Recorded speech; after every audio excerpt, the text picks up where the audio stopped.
All right, joining us now is Texas Congressman and candidate for Texas Attorney General, Chip Roy. Congressman, great to see you. I guess the first question is this going to pass tonight, and how clean can this be for you to vote for it? Well, great to be on this evening. First of all, we're all united in wanting to make sure that we've got the tools necessary to go after bad guys around the world. We've been meeting with the administration all week. We were in the Oval Office with the president on Tuesday night. We've been having good, constructive dialogue because I think there's a shared interest in ensuring that while we do that, that we also protect American citizens from warrantless surveillance. And that's ultimately the issue. We know there were so many abuses under FISA.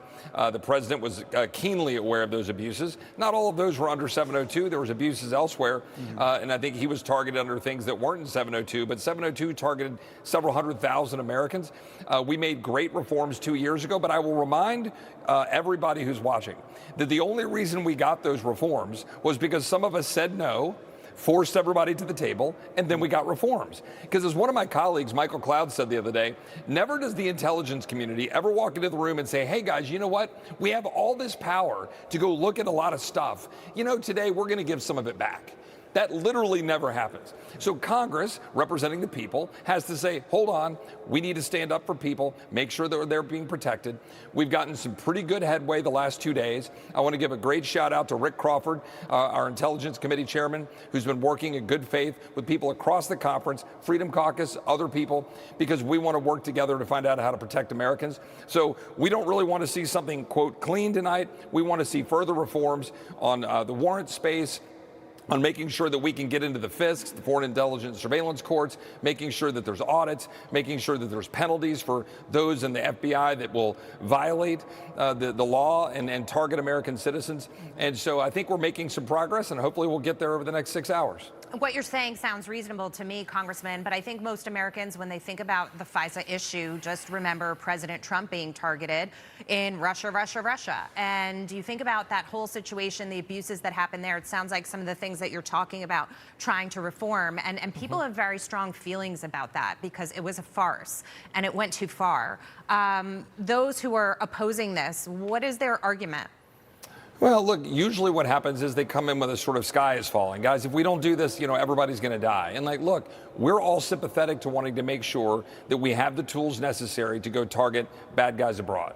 But we're not all that sympathetic that we can't come up with the reforms that are necessary. There are debates about how far you can go and how warrants should operate. But at the end of the day, American citizens have the constitutional protections they deserve. And we can't allow the bureaucracy to hide behind walls without oversight and be able to go after in a warrantless surveillance of the American people. So we're working on it.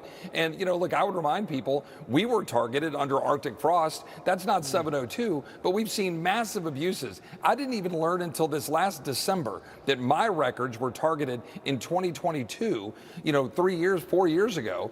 And I only learned this last fall. We've got to protect citizens. We got to protect Congress. We got to protect the president from I'll say the deep state, right? The intelligence community, because they always hide behind this veil of secrecy. And we want them to use the tools to protect us, but they can't use those tools against us.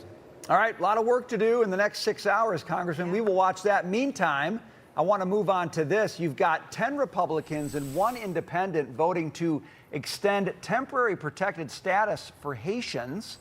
One Democrat, who, by the way, is facing fraud charges, taken to the House floor today to defend the program. Listen to this.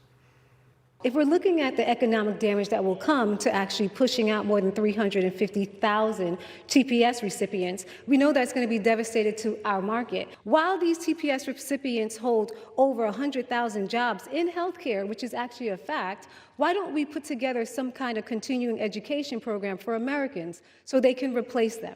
If we kick them out willy-nilly, everybody goes out in one day, how are we going to sustain the economy in South Florida in a state that everybody loves to visit? Congressman, quickly, the question is, when does temporary mean temporary? Your thoughts?